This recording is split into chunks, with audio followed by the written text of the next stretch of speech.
స్నేహితులారా, ఈ సమయాన్ని బట్టి దేవునికి వందనాలు తెలియజేస్తూ ఉన్నాను. ప్రేమపూర్వకంగా మిమ్మల్ని అందరినీ వాక్య ధ్యానంలోనికి ఆహ్వానిస్తూ ఉన్నాను. హృదయము అనే ఆలోచనను మీతో కూడా పంచుకోవడానికి ఇష్టపడుతూ ఉన్నాను కనుక దేవుని యొక్క వాక్యమును మీరు ముగింపు వరకు ఆలకించాలని కుటుంబ సభ్యులతోనూ తోటి విశ్వాసులతోనూ ఈ వీడియో షేర్ చేసుకోవాలని మీ ప్రార్థన మనవులు ఎట్టివైనానో కామెంట్స్ రూపంలో కానీ ఫోన్ కాల్ ద్వారా కానీ తెలియజేయండి. నమ్మకంగా మీ కొరకు ప్రార్థిస్తాము. ఈ వీడియో మీ ఆధ్యాత్మిక జీవితంలో ఉపయోగకరంగా ఉంది అని మీకు అనిపిస్తే దయచేసి ఈ ఛానల్ను సబ్స్క్రైబ్ చేసుకునవలసినదిగా మనవి చేస్తూ ఉన్నాను. లేఖనము ఇర్మియా గ్రంథము 17వ అధ్యాయము 9వ వచనము. హృదయము అన్నిటికంటే మోసకరమైనది, అది ఘోరమైన వ్యాధి గలది. స్నేహితులారా, బైబిల్ గ్రంథంలో ఎక్కడ ఏ సందర్భంలోనైనా హృదయము అనే మాట వాడినట్లయితే దాని యొక్క అర్థాన్ని మనం ఏ రీతిగా గ్రహించవలసిన అవసరత ఉండింది అంటే, హృదయం అనే మాట మన అంతరంగాన్ని, ఇన్నర్ పర్సన్ అంటారు కదండి, ఆ అంతరంగాన్ని సూచించేటటువంటిది. మన ఆలోచనలను, ఆశలను, కోరికలను, ఎమోషన్స్ని అండ్ మన చిత్తాన్ని, ఫీలింగ్స్ని, వీటన్నిటిని చూపించేటటువంటి మాట, వీటన్నిటిని తెలియజేసేటటువంటి మాటగా మనము హృదయం అనే మాట లేఖనాలలో వాడబడినట్లు మనము గమనిస్తాం. చాలా వరకు మనకున్నటువంటి అవగాహన ఏమిటంటే, మన ఎమోషన్స్ కానీ ఫీలింగ్స్ కానీ అవి నిలువ చేయబడినటువంటి స్థలము లేక చోటే హృదయం అని మనము తలపోస్తూ ఉంటాం. నిజమే, ఏ సెల్ ఫోన్లో, ఏ కంప్యూటర్లో కూడా స్టోరేజ్ చేయబడినన్ని ఆలోచనలు, స్టోరేజ్ చేయబడినటువంటి జ్ఞాపకాలు, స్టోరేజ్ చేయబడినటువంటి ఈ సంఘటనలన్నీ కూడా హృదయంలో భద్రము చేయబడి ఉండడాన్ని మనము గమనిస్తాం. అయితే ఊరికే ఇది మన ఎమోషన్స్ని కానీ ఫీలింగ్స్ని కానీ స్టోరేజ్ చేసే స్థలమే కాదండి. అది మనము నిర్ణయాలు తీసుకునేటటువంటి స్థలం. మనము మంచి నిర్ణయాలు తీసుకున్నట్లయితే మన జీవితము బాగుంటుంది. కొంచెము ఇబ్బందికరమైన నిర్ణయాలు తీసుకున్నట్లయితే జీవితము చతికిల పడిపోయే ప్రమాదము ఉంటుంది. హృదయము ఒక స్వచ్ఛమైన, సారవంతమైన నేల లాంటిది. దాంట్లో మంచి విత్తనాలు చల్లితే మంచి ఫలాలను పొందుతాం. విషము చిమ్మే విత్తనాలను చల్లితే విషాన్ని పొందేటటువంటి వారంగా ఉంటాం.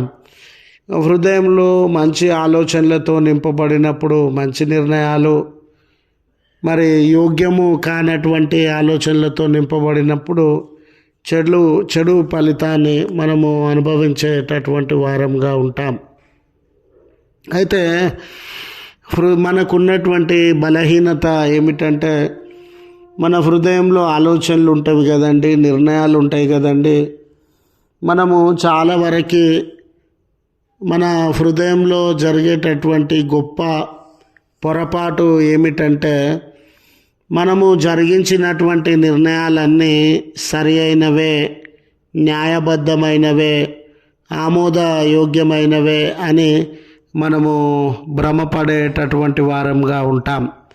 అవన్నీ మన దృష్టికి మంచిగానే, ప్రయోజనకరమైనవిగానే కనబడతాయి.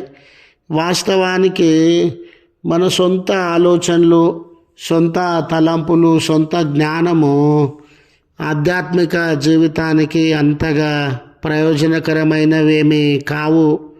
అవి మేలుకరమైనవేమీ కావు. అలాంటి సందర్భంలో స్నేహితులారా, మన ఆలోచనలను మార్చుకోవాలని అంటే కొన్ని పర్యాయాలు మన సొంత జ్ఞానము, మన సొంత విధి విధానాలు మన ఆలోచన మార్పు చేసుకోవడానికి సహకరించకపోవచ్చు, ఉపయోగపడకపోవచ్చు.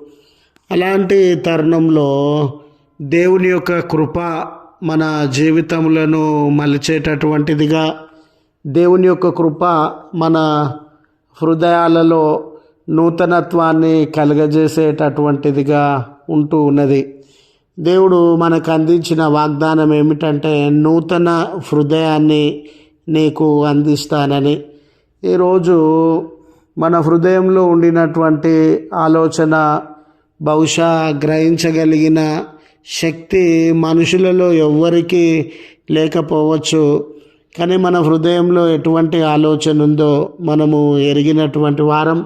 ఆ ఆలోచన దైవికమైనదా, దేవునికి ఇష్టమైనదా, దేవునికి ఆయన మంచిదిగా దాన్ని ఎంచగలడా అని పరిశీలన చేసుకొనుచు ఎక్కడైనా దేవునికి ఇది సరిపోదండి అని అనిపించినటువంటి వేళ మరి దాని నుండి బయటకు రావడానికి దేవుని కృపను ఆశ్రయించి ఆయనను అడిగే వారంగా, ఆయన సహాయము కోరేటటువంటి వారంగా ఉండాలని. ఎందుకంటే మన సొంత నిర్ణయము, సొంత ఆలోచన, సొంత తలంపులు మనలను పతనంలోనికి నడిపించే ప్రమాదం ఉండింది.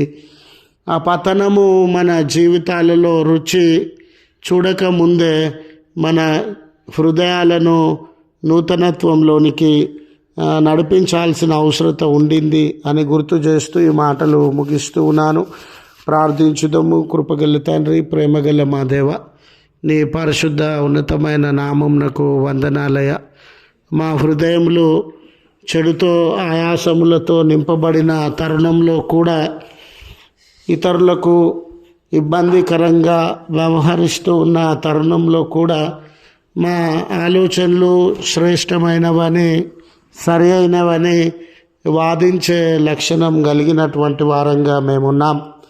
దయగల తండ్రి, నేటి దినాన మా హృదయాలలో ఇతరులకి మీకు నచ్చనివి, ఇబ్బందికరమైన ఆలోచనలను విడిచిపెట్టుటకు మీ పరిశుద్ధాత్మ శక్తిని, సహాయాన్ని అనుగ్రహించవలసినదిగా మనవి చేస్తూ ఉన్నాం.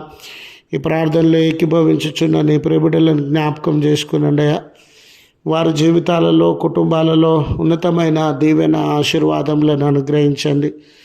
సహాయాన్ని దయచేయండి. సమస్యలు, భారములున్న దూరపరిచి ఉన్నతమైన దీవెనలతో వారిని దర్శించుమని కృపగలిగినటువంటి తండ్రి, ఈ దినాన జన్మదినం అని, వెడ్డింగ్ యానివర్సరీ అని జరిగించుకొనుచున్న బిడ్డలకు మీ ఆశీర్వాదములను దయచేయమని క్రీస్తు పేరట వేడుకొనుచు ఉన్నాం తండ్రి. ఆమెన్. తండ్రి, కుమార, పరిశుద్ధాత్మ త్రియేక దేవుని దీవెన మనకు తోడై ఉండి మనలను కాపాడునుగాక.